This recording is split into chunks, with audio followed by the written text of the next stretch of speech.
Welcome everyone. I'm really excited about today's cooking demos. We're going to be preparing 3 different dishes that I've learned over the course of my career. And in my career, the underlying philosophy I always subscribe to is cooking is fun and it's best shared with friends. So, with that being said, today we're going to be preparing 3 different dishes. The first is going to be panzanella salad that I learned when I was with Paparazzi's out of Boston. They're part of Back Bay Restaurant Group. The second is going to be the seared tuna sashimi, which is a popular dish you probably had if you've ever visited Bonefish Grill here in Charlotte, Florida, pretty much everywhere up and down the East Coast. Finally, the last one, the one I'm most excited about, is a dish called Bayou Shrimp. This is an appetizer, but it can also be served as an entree.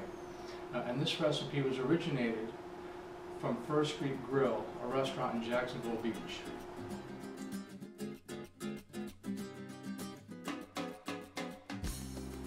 Alright, so we've got 3 dishes that we're going to be doing today. Before we get started on the second 2, I need to start doing a little mise en place or some pre-prep for the tuna sashimi. So what I want to be able to do is I'm going to take the 2 pieces of tuna that I have here and I'm going to coat these with a teriyaki glaze and a little bit of egg. It's going to make them nice and sticky. Then we're going to dredge them in sesame seeds, and these sesame seeds are both black and white. It's going to give it a really, really nice color. Finally, after that, we're going to take it and we're going to pan sear it in about 1/4 inch of oil on each side of the tuna, and then we're going to let it cool, and from there we're going to go on to our next dishes. So what I'm going to do is I'm going to take our teriyaki glaze here. I'm going to add just about a tablespoon, not much more. I'm also going to take my egg. I'm going to put it right in there, which that looks good. Then we're going to take our 2 pieces of tuna. We're going to dip them in here. We're going to cook them all the way around so we get that teriyaki glaze on all sides of the tuna. Once I'm done here, I'm going to put the tuna right back on the plate that it came from. So those are nice. This one's nice and well coated. We're going to dredge it. And I'm going to sprinkle these on here because I don't want to mess up the sesame seeds once they're coated on there.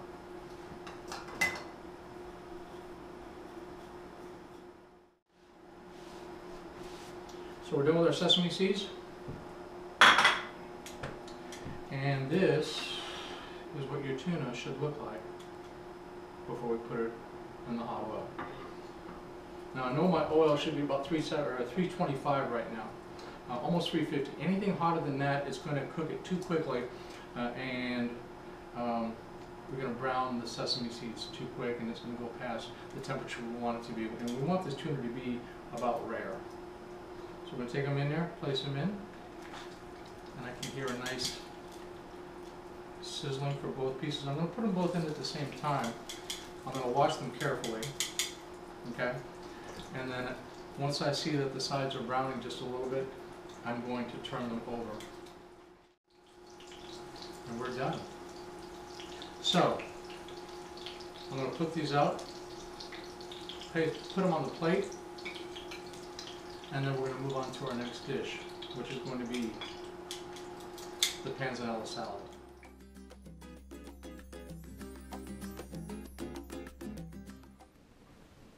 Okay, we're back. The next item we're going to be making is the panzanella salad. But before we get started with the panzanella salad, we're going to have to make a red wine vinaigrette. Okay, we're going to use a 2-to-1 ratio.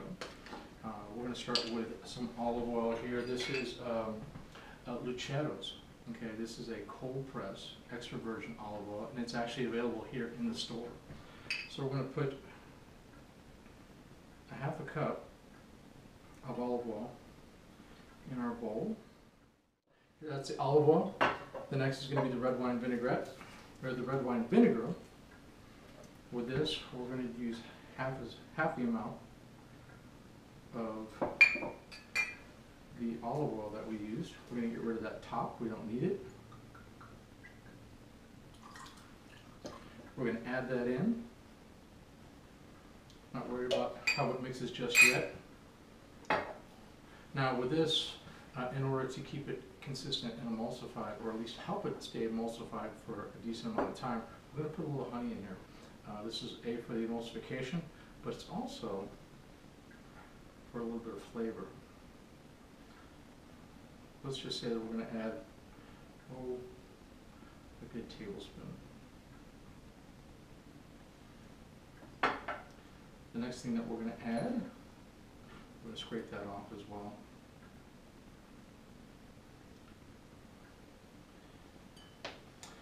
Next thing we're going to add is a little bit of garlic.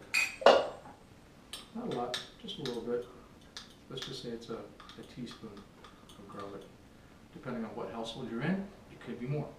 And then finally, a little bit of salt and pepper to taste. I'm going to put 2 ounces of dressing in here. This will be enough to mix with the rest of the ingredients.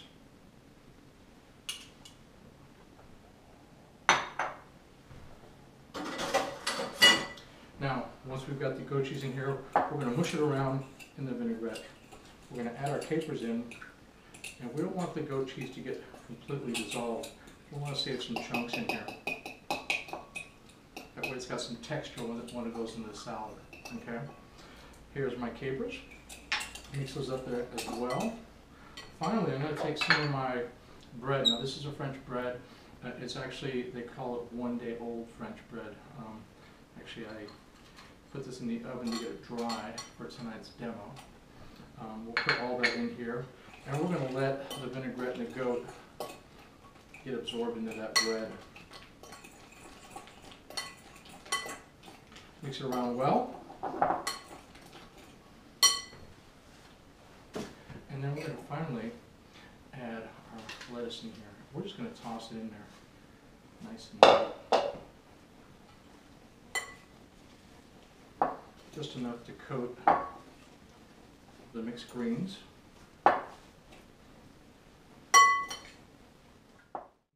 Let's put those tomatoes in now.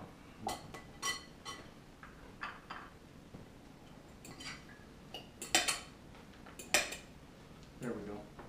We're going to save those capers and some of the bread and tomatoes so that it has a nice color presentation on top.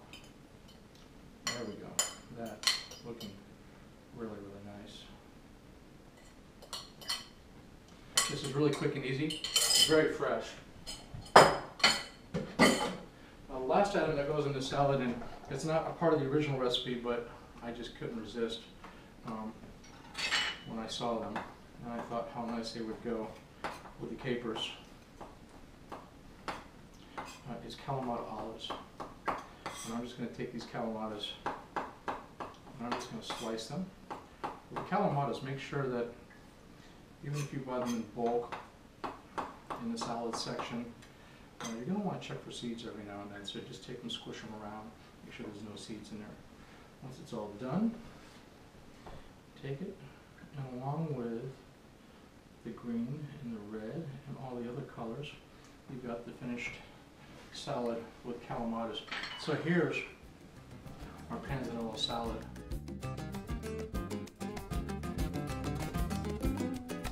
Alright, ladies and gentlemen, this is the one that I'm most excited about. This is the Bayou Shrimp from First Street Grill in Jacksonville Beach, Florida. This is one of their signature dishes that put them on the culinary map. But before we get started in the saute pan, we need to get started over here and prepare the actual Bayou seasoning. I'm going to turn up my saute pan so I know that it's hot by the time we're done with everything here. Now, in the Bayou seasoning, we're going to start off with a little bit of cayenne and thyme. We're going to add that in here. We're going to also put salt and pepper in here. We're going to add that in. The next thing, we're going to put in some dried rosemary. After that, we're going to put in a little bit of basil and paprika. Now, we're going to mix these all up together.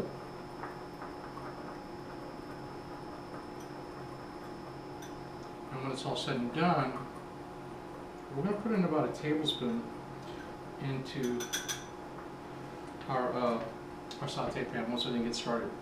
So the actual bayou shrimp, we're going to start out with a little bit of clarified butter. This is salted butter. Oh, let's just put it all in there, okay? Once we get that started, we're going to put our shrimp in. Now this shrimp is 2130 shrimp. It's already peeled into vein. That pan is nice and hot. We've got several other ingredients that are going to go in here. I've got some fresh lemon juice. I've got Worcestershire sauce. And then we're also going to finish it off with a nice light beer. It's going to be part of the sauce.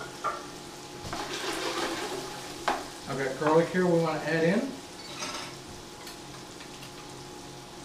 We don't want to wait too long to put that garlic in, and depending on how much you like garlic, you can put in a half a teaspoon, you can put in a whole teaspoon, you can put in a tablespoon. I'm going to get this going. Okay? We're going to let that cook just a little bit. I don't like to cook my shrimp all the way.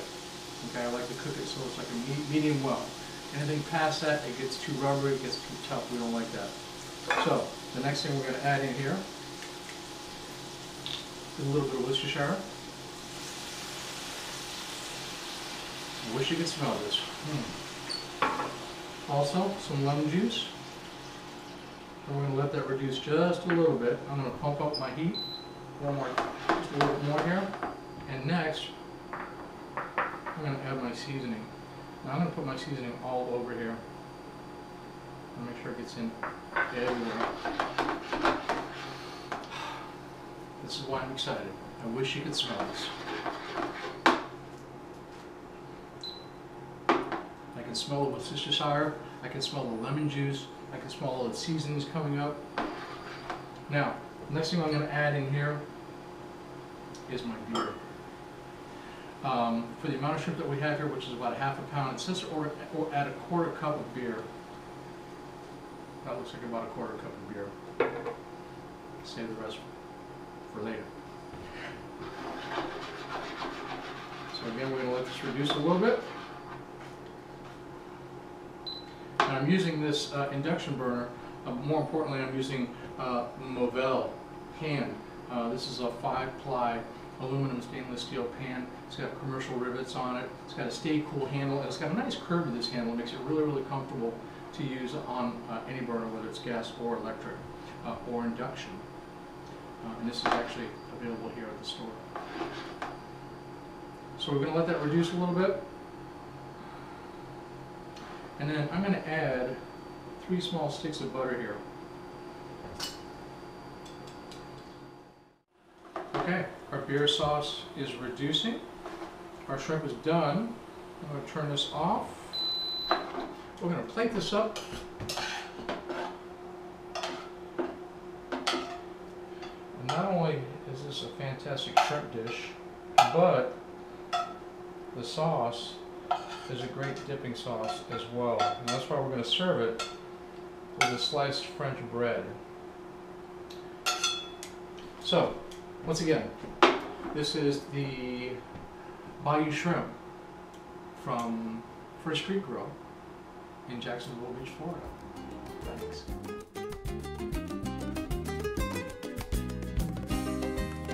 All right, so earlier we put together our egg and teriyaki glaze coating for our tuna sashimi. We coated our tuna with sesame seeds, seared it off, and it's been chilling for the last half hour. Now what we're going to do is we're going to take all of our garnishes and the tuna, and we're going to plate it up and make it look real pretty. So we're going to start out with some mixed greens. I'm just going to chop these up so they're not, so they're a little bit more manageable on the plate. And I'm going to lay them on one side. Then I'm going to take some very long, thin julienne carrots, lay them across the plate as well on top.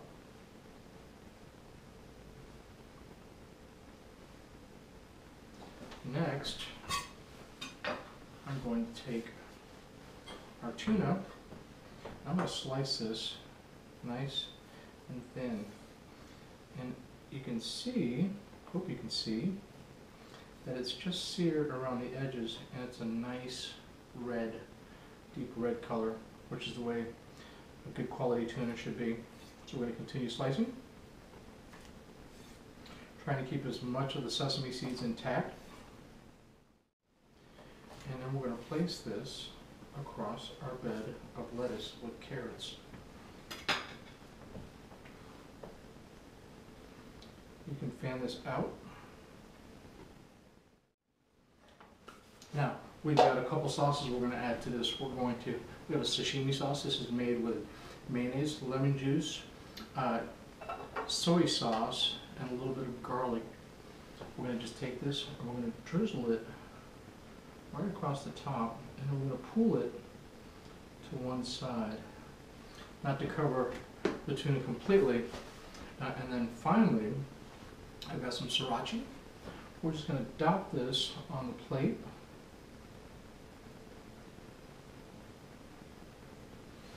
And for fun, we're going to take a tip of a knife.